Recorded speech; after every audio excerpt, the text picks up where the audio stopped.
Hello, my name is Rainer Hanekamp. This is NG News with the latest updates from the Angular community.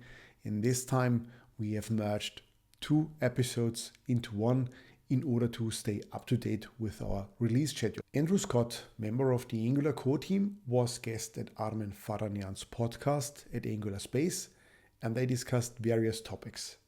For example, a potential upcoming integration of the resource into the router. We would love to integrate resource into router. I'm seeing it as also an opportunity to do the fully parallel, no waterfall thing. Every other routing framework has parallel loaders, and we need them.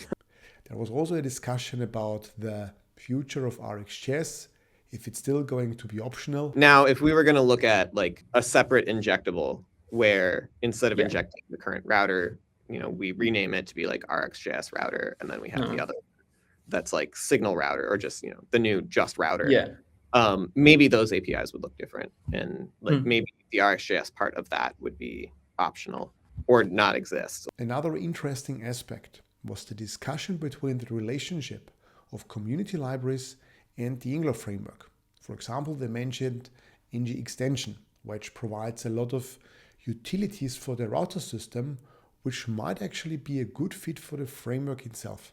And here Andrew meant as a team can do better of like supporting and directing people towards community libraries.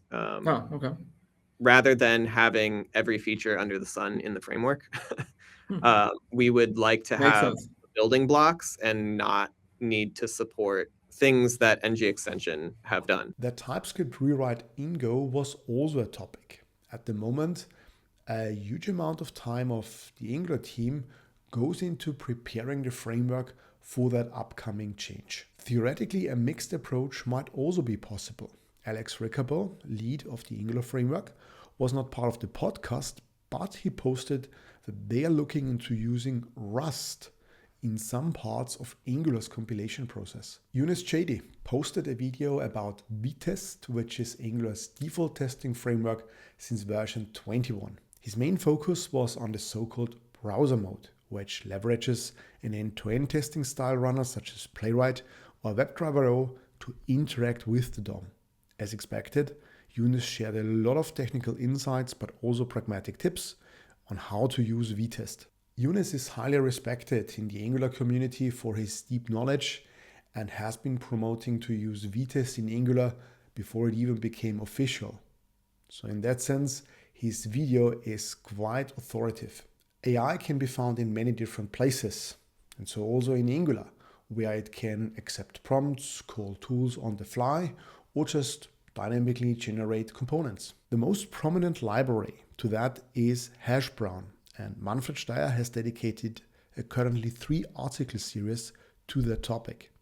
He discusses the basic setup, integrating a prompt, connecting with your application, and then more advanced features, such as using dynamic components or letting Hashbrown execute code in the browser. State of JavaScript is a very popular yearly survey for the state of the JavaScript ecosystem.